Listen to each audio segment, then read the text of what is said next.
Hi friends, hi மக்களே, அஸ்ஸலாமு அலைக்கும், வணக்கம். இன்னைக்கு ஒரு சூப்பர் இன்ட்ரெஸ்டிங்கான வீடியோ தான் பார்க்க போறீங்க.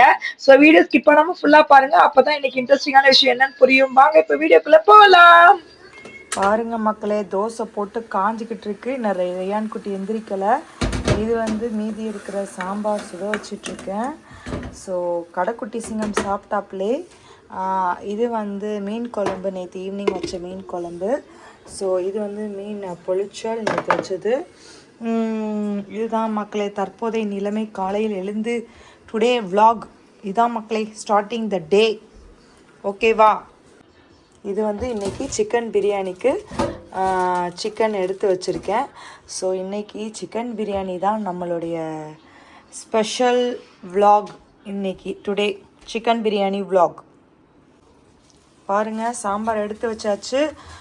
ஸோ நம்மளுக்கு காலையில் வந்து டீ இல்லாமல் இந்த டேயே ஸ்டார்ட் ஆகாது.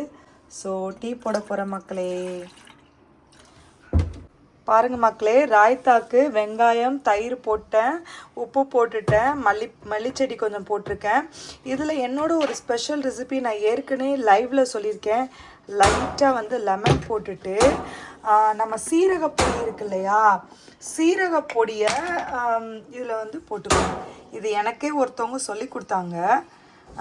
ஆனால் இது நான் ட்ரை பண்ணியிருக்கேன், ரொம்ப நல்லாயிருக்கும். சீரகப்பொடி கொஞ்சம் பெப்பர் போடுவாங்கன்னு நினைக்கிறேன். நான் வந்து சீரகப்பொடி மட்டும் போட்டுக்கிறேன். ஸோ இந்த மாதிரி போட்டுட்டு நல்லா வந்து மிக்ஸ் பண்ணுங்கள். ராயத்தா வந்து சூப்பரான ஒரு ஃப்ளேவர் கொடுக்கும் சீரகப்பொடி போடும்போது. என்னடா கை வச்சு பேசுகிறேன்லாம் நினைக்காதீங்க. கை வச்சு பண்ணாதான் ஃபுல்லாக வந்து எல்லா பக்கமும் போகிற மாதிரி ஒரு ஃபீலிங் இருக்கும்.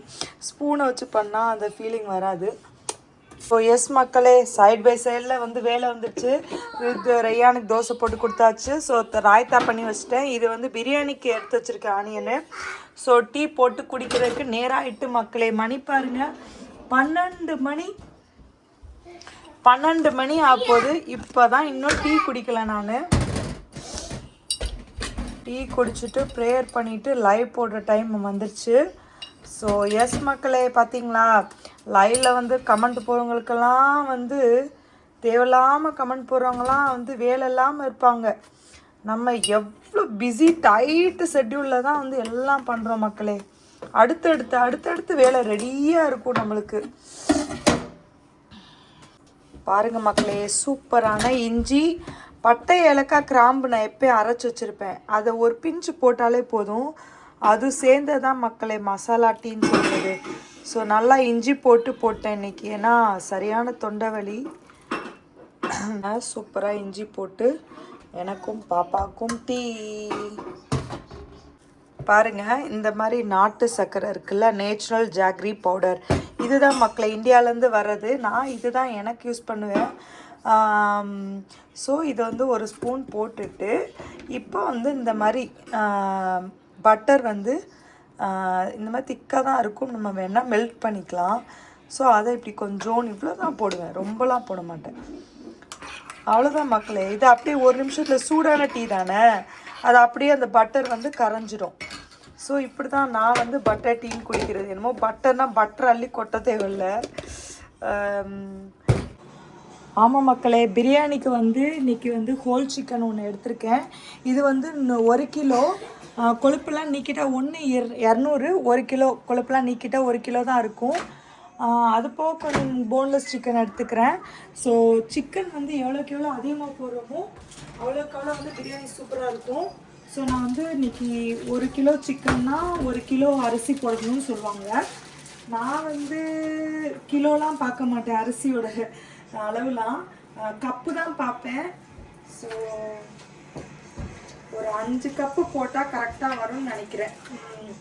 5 கப் அரிசி போட்டு, ஏன்னா இது 1 கிலோ கறி, அது போக நான் கொஞ்சம் போடுறேன், அந்த போன்லெஸ் சிக்கன் வேறு கொஞ்சம் போடுறேன் நான், அதனால் கரெக்டாக இருக்கும். ஸோ இப்போ நான் ஃபஸ்ட்டு கறி இப்படி தான் மக்களை இங்கெல்லாம் க்ளீன் பண்ணுறது. ஹோல் சிக்கன்னா இப்படி தான் இருக்கும். ஸோ இந்த கொழுப்பை நீக்கிடுவேன் நான். எனக்கு கொழுப்பு நீக்கினா தான் பிரியாணிக்கு எனக்கு சரியாக வரும். கிரேவி கூட கொழுப்போடு போட்டுருவேன். ஸோ கொழுப்பு எடுத்துட்டு இன்னைக்கு பிரியாணி ஒரு புடி சரியா.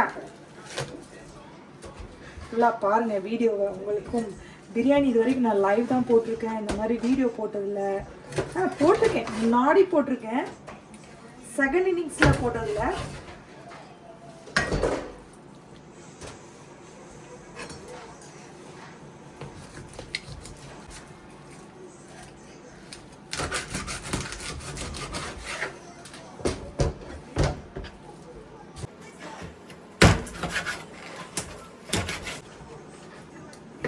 பிரியாணிக்கு மட்டும் எப்பயுமே பீசஸ் வந்து பெருசாக போடணும், இல்லைன்னா கறியை தேடுற மாதிரி ஆகிடும்.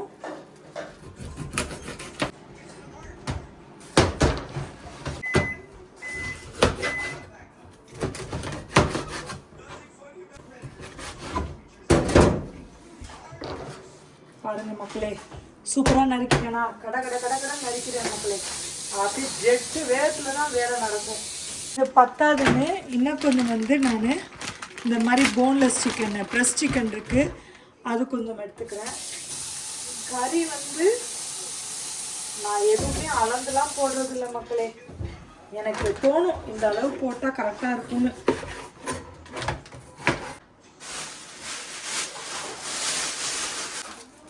தக்காளி பாருங்க, தக்காளி, வெங்காயம், புதினா, மல்லிச்செடி.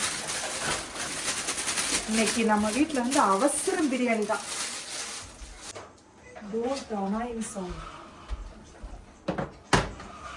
தயிர் ஓகேவா, ஜிஞ்சர் கார்லிக் பேஸ்ட்டு,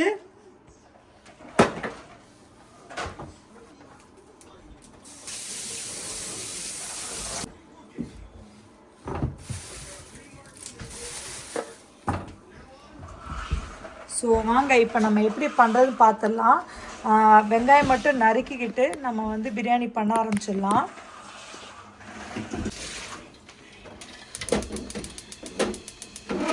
எஸ் மக்களே, எங்கிட்டு நம்ம வீட்டுக்கு முட்டை பாயில் பண்ண போட்டாச்சு. ஸோ இன்னொரு அடுப்பில் பிரியாணி பண்ணுறதுக்கு எல்லாம் ரெடி ஆயிடுச்சு. ஸோ வாங்க, இன்றைக்கி சூப்பர் டூப்பரான ஒரு பிரியாணி தான் பார்க்க போகிறீங்க. ஆமாம் மக்களே, எண்ணெய் தான் அதிகமாக நான் பிரியாணிக்கு ஊற்றிப்பேன். ஸோ கீ வந்து ரொம்ப திகட்டும், நிறைய ஊற்றினா பிரியாணி வந்து சாப்பிட முடியாது. ஸோ நான் எண்ணெய் தான் அதிகமாக ஊற்றுவேன் மக்களே. ஸ்பைசஸ் போட்டுக்கலாம். பிரியாணி இலை எனக்கு எல்லாமே கண்ணளவு கையளவு தான் மக்களே. 2 இது, அப்புறம் பட்டை, ஏலக்காய், லவங்கம், இது பூ, அன்னாச்சி பூ. இன்றைக்கி ஹோல் ஸ்பைசஸ் தான் நான் அதிகமாக போடுறேன் மக்களே பிரியாணிக்கு. ஓகேவா, மசாலா வந்து இன்றைக்கி நம்ம போடுற பிரியாணியில் கம்மி தான் மக்களே. அதுக்கப்புறம் சோம்பு. சோம்பு எதுக்கு போடுறோம்னா, நிறைய பேர் போட மாட்டாங்க, பட் நான் போடுவேன். ஏன்னா அப்போ தான் வந்து செமிக்கும், பிரியாணி வந்து கொஞ்சம் ஹெவியாக இருக்கும் இல்லையா. இப்போ வந்து வெங்காயம் வந்து எப்பயுமே பிரியாணிக்கு நல்லா கோல்டன் ப்ரௌன் கலரில் வரணும் மக்களே. அதுதான் பிரியாணிக்கு ரொம்ப முக்கியம். ஸோ அவசரம் இல்லாமல் நல்லா வெங்காயம் வந்து கோல்டன் ப்ரௌன் ஆகட்டும். பாருங்கள், சைட் பை சைடில் தக்காளி நறுக்கிட்டேன்.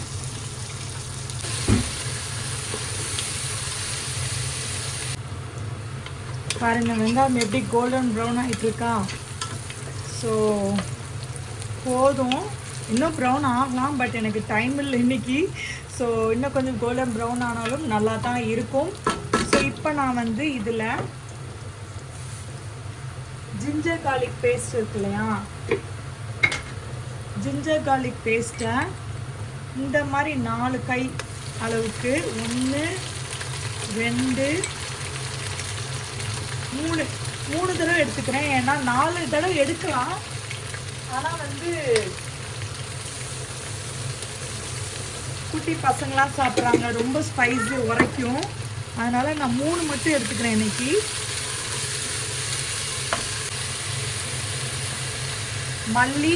மல்லிச்செடி, புதினா, மல்லி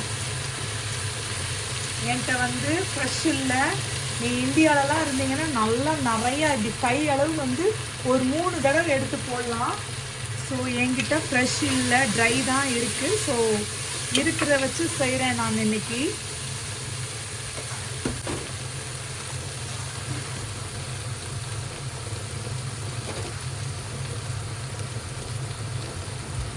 புதினா போட்டேன். இப்போ தக்காளி போட்டுக்கிறேன்.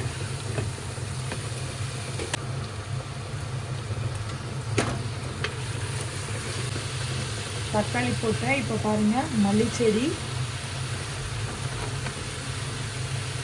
இன்றைக்கி நான் 3 பச்சை மிளகா போட்டிருக்கேன். பச்சை மிளகா வேணாம்னா ஸ்கிப் பண்ணிக்கலாம். ஆனால் பச்சை மிளகா எங்கள் அம்மாலாம் வந்து நிறையா போடுவாங்க. ஆனால் பசங்க சாப்பிட்றாங்கல்ல, அதனால் நான் வந்து கம்மியாக தான் போடுவேன், உரைச்சா சாப்பிட மாட்டாங்கன்னு. பட் பச்சை மிளகா நான் உரைக்காத பச்சை மிளகானா ஒரு 5-6 போட்டுக்கோங்க. நான் இதில் மல்லிப்பொடி ஒரு 2 ஸ்பூன் போட்டுக்கிறேன். பொடி ஒரு 1/2 ஸ்பூன் போட்டுக்கலாம். அதுக்கப்புறம் நம்ம ரெட் சில்லி பவுடர் தான் நான் யூஸ் பண்ணுவேன். ஸோ அது 1 2. ஸோ இதெல்லாம் மசாலா போட்டு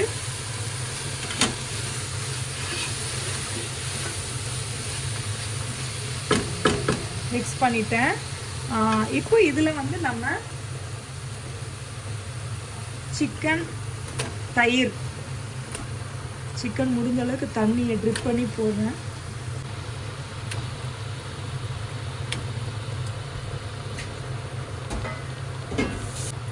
சிக்கன் போட்டுட்டு ஒரு மிக்ஸ்அப் பண்ணிக்கலாம். ஃபுல்லாக ஒரு மிக்ஸ் பண்ணிவிட்டு உப்பு, தயிர் அப்படியே சொல்லிக்கிட்டே பண்ணால் தான் எதுவும் மிஸ் பண்ண மாட்டோம். இல்லைன்னா ஏதாச்சும் ஒன்று நான் மிஸ் பண்ணிடுவேன் மக்களே. தேவையான அளவு உப்பு முதல்ல இப்போ போட்டுப்போம். அப்புறம் தண்ணி ஊற்றி மிக்ஸ் பண்ணிவிட்டு டேஸ்ட் பண்ணிக்கலாம். இப்போ இதில் தயிர் வந்து ஒரு 200-300 கிராம் தயிர் ஊற்றிக்கலாம்.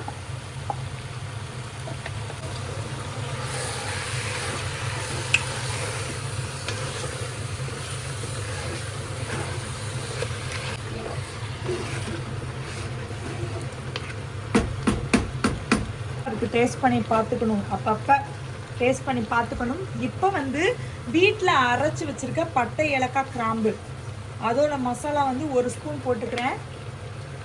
இதுவுமே எங்கள் வீட்டிலலாம் நிறையா போடுவாங்க. பட் நான் வந்து ஹோல் ஸ்பைசஸ் அதிகமாக போடுறதுனால முழுசாக நம்ம முதல்ல போட்டுருவோம்ல, அதனால இந்த மசாலா வந்து கொஞ்சம் கம்மியாக போடுறேன். அதை தான் நம்ம அரைச்சி யூஸ் பண்ணுறோம் இல்லையா. ஸோ ஏதாச்சும் ஒன்று கூட குறையாக போட்டுக்கணும். அது நிறையா போடுறதுனால இது வந்து நான் கம்மியாக போட்டுக்கிறேன். ஏன்னா கலர் அப்போ தான் கொஞ்சம் நல்லாயிருக்கும்.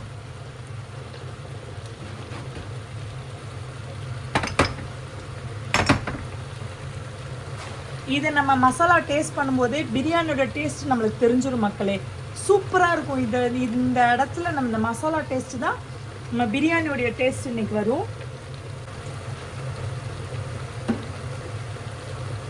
தயிர், இதுலேருந்து வரக்கூடிய தண்ணி, சிக்கன்லேருந்து வரக்கூடிய தண்ணியிலேயே இந்த கறியை வேக விட்டுருவேன். ஸோ மீடியமாக வச்சு இதை கொஞ்ச நேரம் வேக வச்சுக்கலாம். சிக்கனை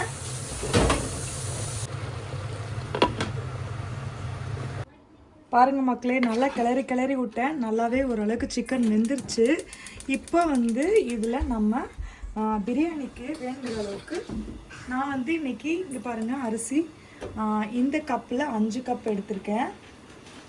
ஸோ அரிசியை கலந்து போட்டு தண்ணி ஊற்றிடலாம். அவ்வளோதான், தம் போட்டுற வேண்டியதான். வரும் 2 தான். 12ல் 2 குறைச்சிட்டோம்னா ஒரு 10 கப்பு தண்ணி ஊற்றினா கரெக்டாக இருக்கும்.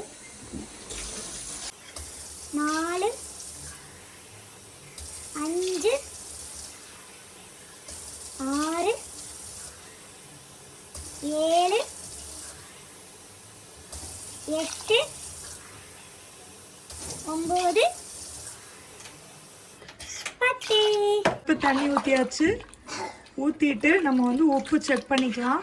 இந்த மாதிரி தண்ணி ஊற்றினோடனே உப்போட லெவல் வந்து ஒரு கல் நம்மளுக்கு எப்பயுமே கூட இருக்கணும். அப்போ தான் அரிசி போட்டு வெந்தால் கரெக்டாக வரும்.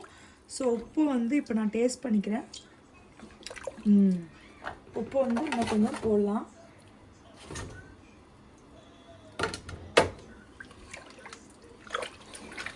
எடுத்தேன் மக்களே. இதில் அரிசி 6 கப்னா 1 கப்புக்கு 2 கப் அளவு தண்ணினா 12 கப்பு வரும். ஓகேவா? ஸோ 12 கப்பில் என் ஃப்ரெண்டு சொல்லி கொடுத்தது தான் 2 கப்பு கம்மி பண்ணிடணும். ஏன்னா நம்மளுக்கு ஏற்கனவே அதில் தண்ணி இருக்குது தானே. ஸோ 2 கப் கம்மி பண்ணிவிட்டு போட்டோம்னா 10 கப்பு கரெக்டாக இருக்கும். ஸோ இப்போ நம்ம தண்ணி இருத்துட்டு அரிசியை போட்டுடலாம்.